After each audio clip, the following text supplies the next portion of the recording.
I'm Ed Heil, and you're listening to Crushing Club Marketing. Today, we're talking about storytelling for your club. Every club has hundreds of stories that can communicate your brand and help people understand the why behind your club, what you stand for, and what makes you unique. In this episode, we'll help you understand why stories are so important. We'll help you uncover your stories and talk about ways to share them with your members and your prospective members.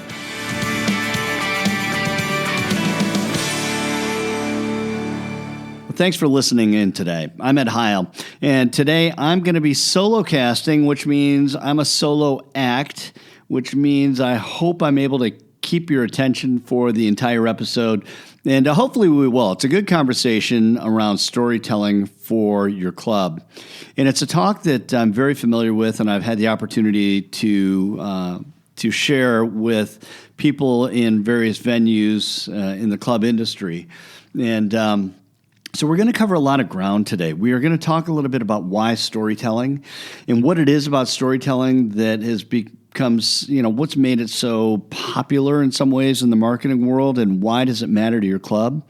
We're going to actually go through some different examples today of what I like to call commercials and compare them with stories, and talk a little bit about how you might be producing more commercials than you are actual stories, recognizing them, knowing the difference, and then suggesting some ways that you can actually start creating more stories. We'll talk about what makes a story worth telling. How do you uncover those stories? So what are the things that you can do to really uncover those stories? And then how do you make them actionable? How do you get those stories from, inside people's heads into a place where you can share them with other members or with your prospects who may be considering your club or may consider having an event at your club?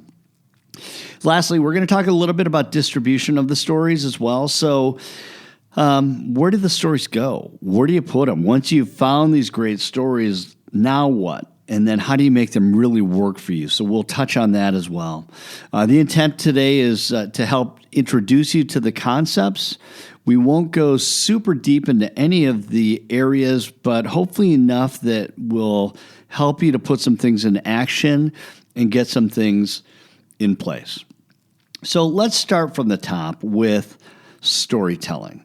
It has become popular vernacular in the marketing world, and why not, right? We all love stories. We love great jokes. We love people who are able to tell great stories, but we especially like the stories that inspire us and the stories that make us feel something. And for marketers, they know that people remember stories and that they share them. We're going to talk a little more about that in just a couple of minutes here. And on the surface, you think about storytelling, and it seems, almost like a duh. No kidding. People remember them and they share them. But then sometimes you'll hear people talking about storytelling as part of their marketing strategy, and they'll say, yes, we totally agree with your belief in sharing stories, and we here have a fabulous story of value.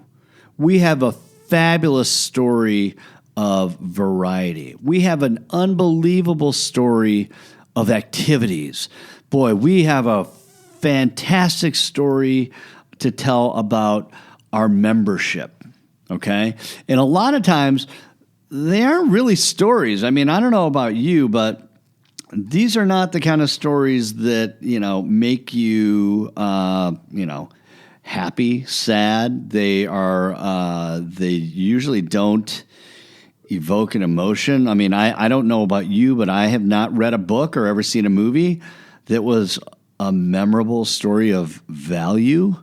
I don't know that I've ever gotten that out of a film or a book that I've read, unless I was trying to read a story on value, but you get the idea. To the contrary, stories have a plot.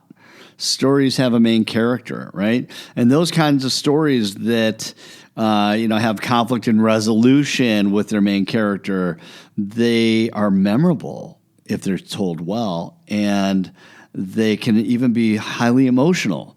But these are the stories that will evoke empathy. They'll make them memorable, and In fact, there will also be stories that people can share. They're not stories about value, I promise you that. And they're the stories that your members and that your prospective members are drawn to and that they'll remember long after the initial interaction with that story. The best stories are really about people. And if you think about it, you know this to be true. You probably haven't seen great movies or read great books about a building, about one event. It's usually about how that main character interacted with the event or lived in that building or worked in that building or things like that. But great stories are always about people. And the last time I checked, and I don't know your club specifically probably, but all clubs have a ton of stories on them in them. And if you think about it, every person at your club, whether they're an employee, whether they're a member, they all have their unique story. Even your vendors, your partners, people that do business with you, support you, they have stories to tell because every person has a story. Now, before you go diving into, trying to figure out how to uncover these unique stories, let's just take a second and talk about why storytelling. So we want to dive into this concept just briefly for a second.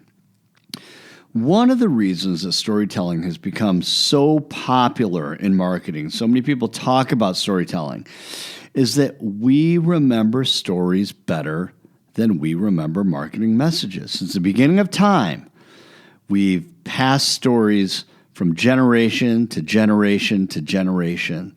They're rich, they're vibrant. If you've heard great stories of the past and maybe your family has some incredible stories, boy, you can almost see the characters in your mind's eye, right? I mean, you know what they look like. You understand their struggle, what they went through. And there's great reason for this. And without going into, all the physiology of this, because I'm not a physiologist, I'm not a doctor, I'm not a neurosurgeon, but I have read enough to make me dangerous. And what I've learned is that memorable stories that are emotional, cause your body to release a chemical in your brain called oxytocin. And oxytocin is the primary chemical that is produced when empathy exists. So a powerful story is able to create more empathy in the reader or in that viewer. And it's unbelievably powerful, and it sticks with people because that empathy will create a memory that burns in people's minds. So there's actually some real scientific reason why storytelling is so important. And yet the greatest challenge for all organizations, businesses, nonprofits, is that it's really, really hard to tell a powerful story. It's really, really hard. And if you think about whether that's in a commercial, the reason it falls flat in commercials is because they have like 30 seconds to tell a life story, and that's just not going to happen, right? But besides that, we get tripped up in details sometimes that are just unimportant. And what's really interesting, and I've had the opportunity to produce hundreds of videos in my career. I mean, probably, I don't know, dare say thousands, but a lot of videos, right? And what's really interesting is that what I've found is that no one else's story is as interesting as your story. For example, how many times have you been to an event and watched a video and thought, oh my gosh, this is so uninteresting and so boring and it's gone on way too long? It's like if you ever go to nonprofit events or galas, it's not uncommon to see those kind of videos in those events. And you're like, some are really well told, but some are real yawners. And after a while, you're going, oh my gosh, this has got to end, right? But to that organization, they walk away going, that was a fabulous video. And it was fabulous because we got to talk about ourselves through the whole thing. And hopefully everyone understood all the things that we do. And it's so important. And so very often we let all of our own interests and the messages that we want to communicate get in the way of sharing a really, really good story. So let's just take that, flip it over for a second. Let's talk about the consumer. Let's talk about us as consumers. Because the thing that always blows me away is that we can sit there as consumers and say, man, Ed, you're right. That's exactly how I feel. And boy, I don't like stories of value either. But something really weird happens when it becomes our turn to become the marketer and the person who has to get people to engage with our brand.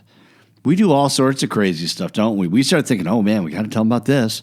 We got to make sure we tell them about our new tennis courts that went in. Ooh, we got to make sure we tell them about how we seeded all the fairways 2 years ago and how perfect they are. We got to make sure but really, is that what you really need to tell them?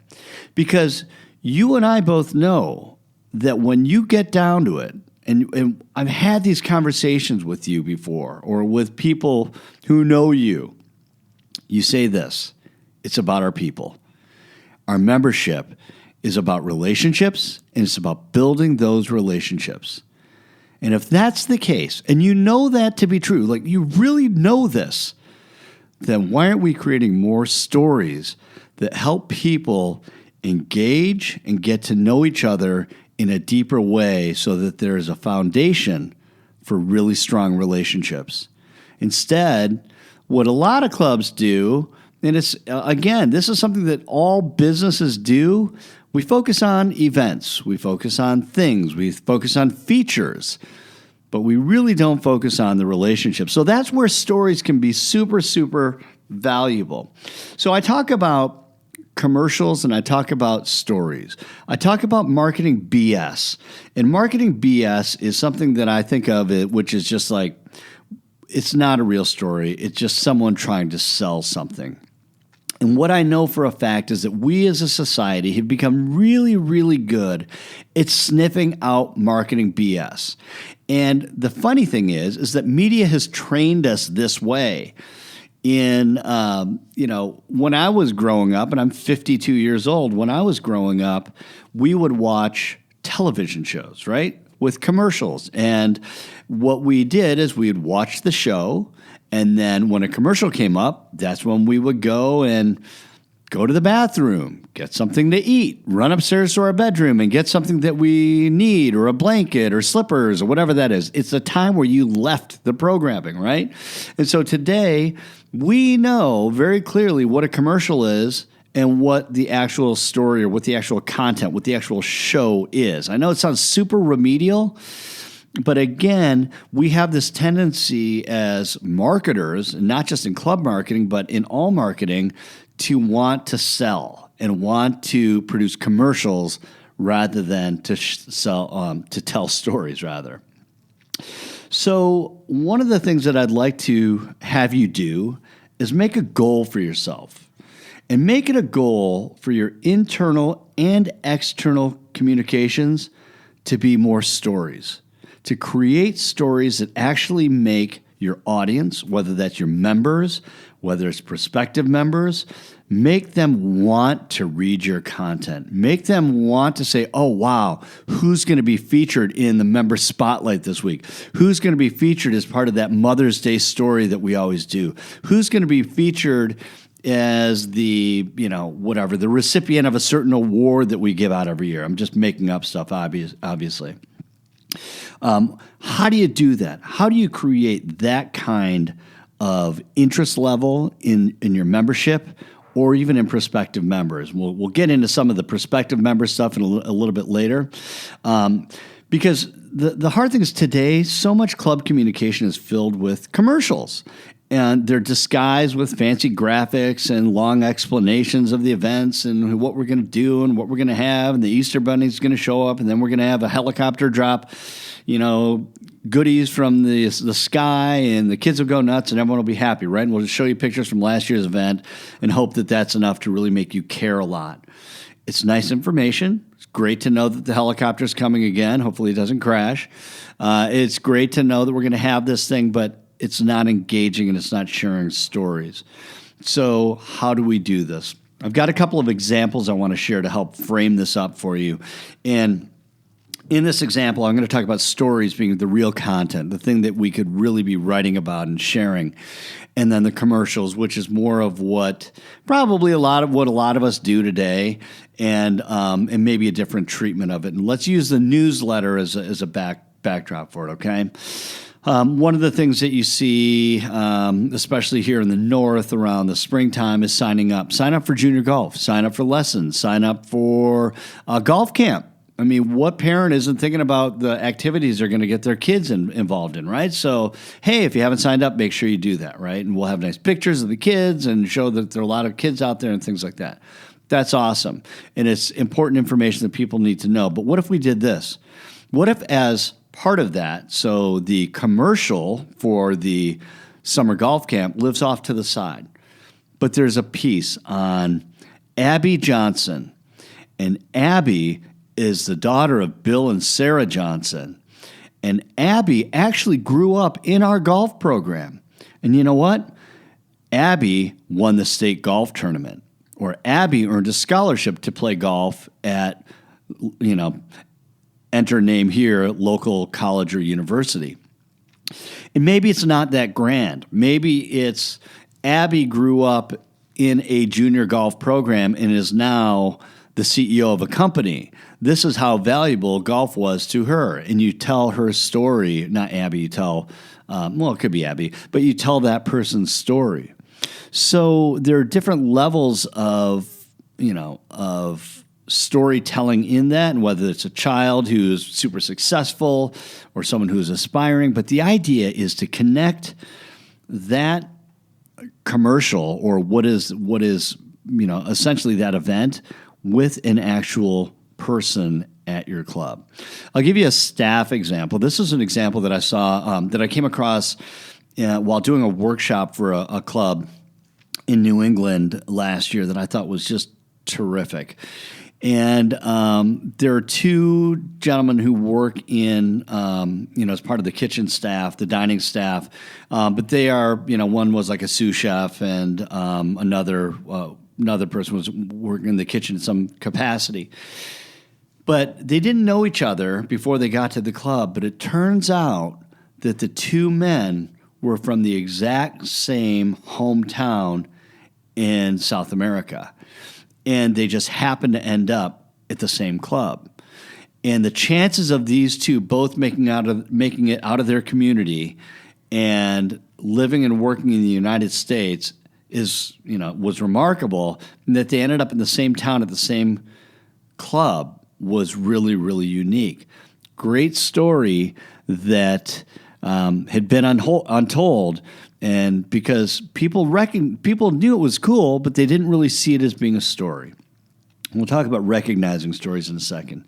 I'll give you one other example that I love, which is the story that happens every year, and yet we always talk about the event, but not the stories behind it. And I think Mother's Day, Easter's pretty good too, but Mother's Day is one of those opportunities that I think is one of the great lost opportunities of storytelling for clubs.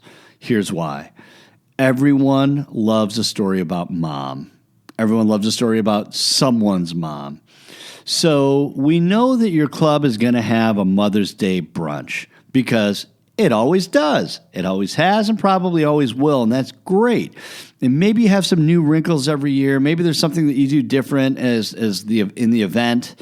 How moms are recognized, maybe their corsages, whatever that is, right? It's a great event.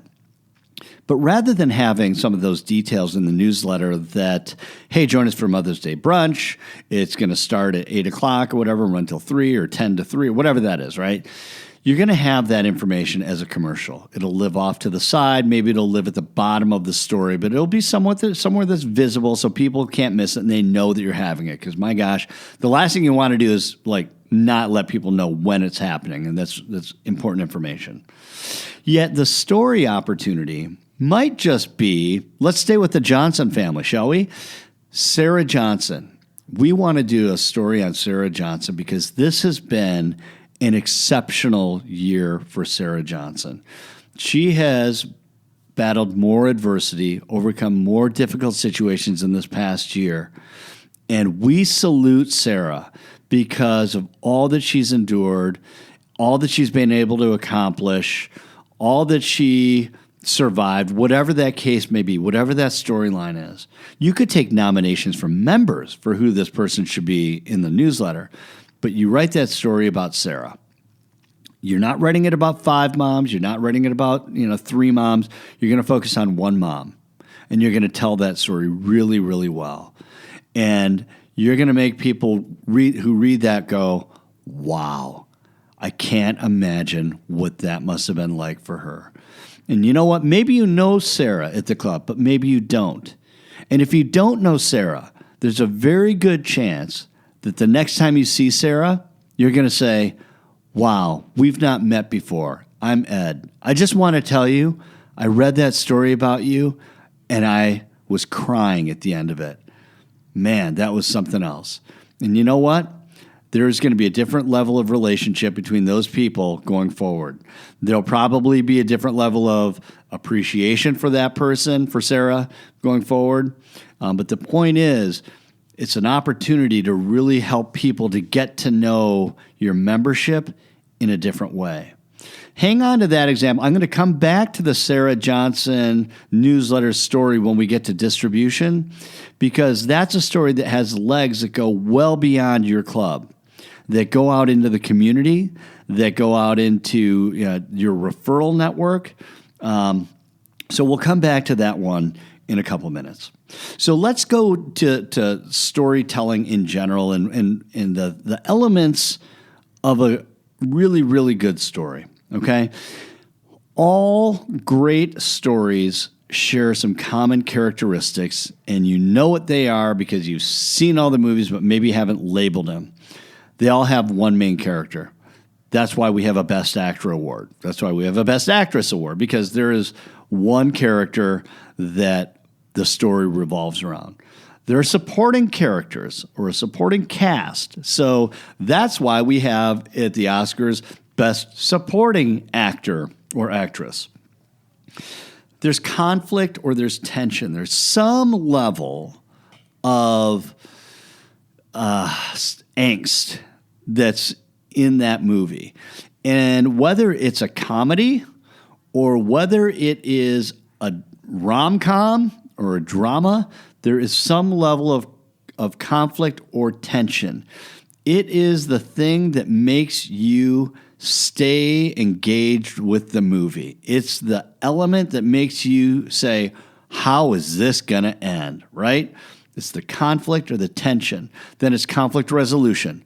Oh, wow, that's how it ends. That is terrific. And then hopefully there's positive outcome. So that was terrific. So all great stories have a main character, a supporting cast, tension or conflict, resolution of that conflict, and a positive outcome. Maybe not great stories. Great stories probably have it, but all stories that are worth telling have those elements. And without them, really, really hard to tell a story that people are going to care about. It's really, really hard to... That tension is what makes you care so much about the character. That's why we cry in movies, because it's like, oh my gosh, I can't imagine what it must be like for that person. And we connect with them through that tension, right? So you're sitting there going, yeah, I get it, but I don't know if we have those kind of stories at my club. You do. Sometimes it's just trying to figure out where they are. And then the hard part might be twisting some arms to get people to share those stories. But here's one thing I know about people. They love talking about themselves. They love sharing stories about themselves. And if they've done an incredible thing like that, there's a very good, not like that, but they've done something really, really cool, they're going to share it with you. Not all people, but a lot of people will. So this is probably one of the trickiest things is really finding the stories, uncovering them. When I was a TV news reporter for 12 years. I did sports for most of my career, but I also did a little bit of morning news. And what was funny about being a TV news reporter is that people thought that they knew you, so they'd come up to you on the street and had all sorts of funny suggestions and tell you they thought you were taller than you actually are. And so one of the things people do is they come up and they say, Ed, I got a great story for you. And in the beginning, I was always like, yeah, cool. What is it? And after a while, you're like, I know it's not going to be a good story because most people don't have a great sense for storytelling. And it's not that they can't, but a lot of people just think that because their son did something incredible or their husband or a friend or something like that, that it should be a great story. And it might be a great story, but it's going to take some digging, and very often it's really not a wonderful story. So let's dive into a little bit more about uncovering stories and helping you to understand what might make a really good story. We talked about a couple of examples, but when you're starting from ground zero, the idea of building a repository of stories in your club can be really, really daunting because you're going, I got nothing. Not only do you got nothing, but you got no process to get these stories either, which is even more difficult because you're saying, how am I going to get this? So I'm going to help you do that right now. So let's start with this. There's really good news for you. You've got hundreds of stories. And I know that because there are people that belong to your club, and there are people that work at your club, and there are people that are associated with your club through various partnerships. And whenever people are involved, there's a very good chance that there are stories there. So in order to do that, the first thing you need to do is talk to your team. And first of all, make them aware of what you're doing and what you're hoping to get from this. We are mining for stories, people, about our members and about our staff that are going to make people say, wow, that's really cool. I didn't know that. And they might look at you cross-eyed and go, yeah, how am I going to do that? But you know what? They know. Look at your department heads. Look at anyone who comes in contact with your members, anyone who comes in contact with vendors, anyone, your staff as they interact with each other, coworkers. Whenever people are gathered and talking, all we want them to do is pay attention to the stories that the people have, to the stories of their lives. Maybe there's adversity, maybe there's incredible joy that they've had in their life, but ask your people to start paying attention to the stories around them. Could be the person at the bag drop, could be a server in your dining room, could be your member services staff person. It could be any of those people. Anyone who is talking to the people who might have stories are a potential source for your stories as a club marketer, communicator, general manager, okay? So in the news world, one of the things that we did on a regular basis, and they still do, of course, is they have editorial meetings. In TV news, there are two a day. There's a morning editorial meeting and there's an evening editorial meeting because because of the way the daily news cycle works. You don't need to have two editorial meetings a week. You could have one editorial meeting as frequently as you typically work as department heads. This is going to be your opportunity to create a culture of listening for stories and sharing them among the team. So how does this work? We've done this, I've done this as part of a workshop, and I'm going to share with you how I've done this and how it works. When you start talking about creating stories, member stories, and things like that, people will look at you and say, oh my gosh, really? Another thing I've got to do, right? And you might even be saying, when are we going to do this? How am I going to get these stories from people? It's going to take too long. We already have our people in too many meetings, things like that, right? So what I would recommend is add 15 minutes to one of your pre-existing department head meetings and make that your editorial session. And here's how this is going to work, is that maybe it's you. Maybe it's someone that you work with who oversees your club communications, your newsletter, your e-blasts. Maybe it's you, maybe it's someone else. But assign maybe that person or someone else to be the managing editor of your stories, okay? And we'll get it, and I'll just say it now and relieve the tension of your blog. Okay, we'll start with that. The managing editor for your club's blog. And I know you're going, we don't have a blog. You will, but we'll get to that in a second. So make him your managing editor of your newsletter for right now. But anyway, So they're the person who's going to say, bring your ideas to the table, and then you're going to discuss them as a group. In a workshop that I've done on several occasions, what we do is I give people 10 minutes to think of one story at the club. Just give me one story that you know of at the club, and I give you 10 minutes to think about it. And people always do it. They always come back with a story in usually less than 10 minutes. We did this in one group. We had about 20 people. In 10 minutes, we had 20 stories. We had 20 unique stories because people just, off the top of their head, they came up with these stories. We went around the table, and everyone shared the story with the group. Pretty powerful stuff. So here's the one thing that you absolutely have to make mandatory as part of this process, is that when you tell your staff and you challenge them to go find these stories and to share them with you, that you make sure that they're stories about people. And typically, one person. Remember, we talked about this. Now, there's that great story about the two guys working in the kitchen. There's a story about their friendship and relationship. Even one of those people could be more of the main story, the main character.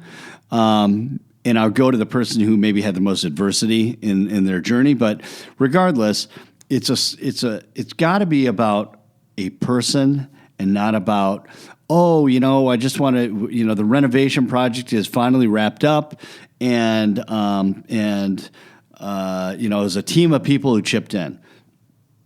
That's not a bad story, by the way, just to be clear, but it's probably not the type of story that we're looking for in this. But even if you're going to take that, a little tangent on this, then let's tell the story of someone in that renovation project who's maybe a really key player, a really pivotal person, maybe someone who really helped pull it together or get it done in the end. So back to the issue at hand, the managing editor is the person who is going to take in all the stories, write them down, and if need be, vet those stories. Ask second-level questions. Boy, that story about Stephen sounds really interesting, but I'm not sure I totally get the point. So what was it that happened that made it, a struggle? Or tell me more about that. So I'm going to push back. And because you want to foster the creativity and the creative spirit, listen to all the stories. See if you can find a home for them. Some stories you may not be able to and not be able to make work. But in the creative process, if you're not someone who's been used to doing that, try to make sure that you're able to respect and include the stories that the people come up with. And I know I probably don't need to tell you that, but it is just one of those things. But the managing editor, boy, you are the guardian of the content. You are the person who's going to oversee that. And then assign those stories to the different people. This can be a good thing if you have someone who's already writing copy for you in some way in your club. You may be able to deploy them as sort of a club reporter. Otherwise, maybe the people who bring the story to the table are also willing to write those stories for you. Another thing, just as a side note, some of these could also be terrific video ideas. So a little bit there and just how to mine for those stories, how to bring them to life, and hopefully that's helpful for you. The last thing we're going to talk about is distribution of these stories and how do you get these stories to people who will see it and people who will care about it. And I want to address this in two different ways. I want to address this from the internal communications perspective, which I think we've been talking quite a bit about today, and mostly about internal. But what you also need to realize is that these stories are also a terrific way to engage people who are not members or who are prospective members of your club. And this can be done in a few different ways that we're going to go into. Through your emails, follow-up emails with prospects, your e-blasts that go out to your members, the blog that you don't have that we're going to talk about in just a second, and then your social media channels. So those are the three things we're going to try to encompass in this discussion around distribution. And if you're like most clubs, I get it, I know it, you know it, I know it. You don't have a blog, right? And you go, Ed, we are not a blogging type of club. What you find is that you're probably right. And the other thing, though, is that most businesses that are driving a lot of organic search, so people who are just Googling stuff and finding their website, are blogging. Most successful businesses are driving people to their website through organic search, and a lot of them have blogs. A high percentage of companies who are really killing it in their marketing are blogging. All right, so that aside, blogging has got some benefits that I just want to share with you about. Number one, it's a terrific place and a natural place to put your stories.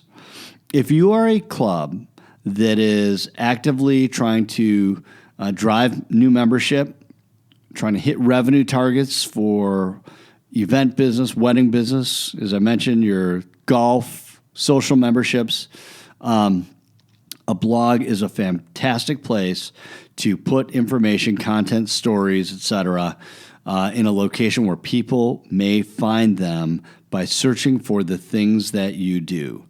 You do this in your own world when you're home, you're looking for information on products and services. You Google certain things that will lead you to a page that has information about the things you want to buy. I mean, it's just how the world works today. We don't go to the yellow pages and look up stuff anymore.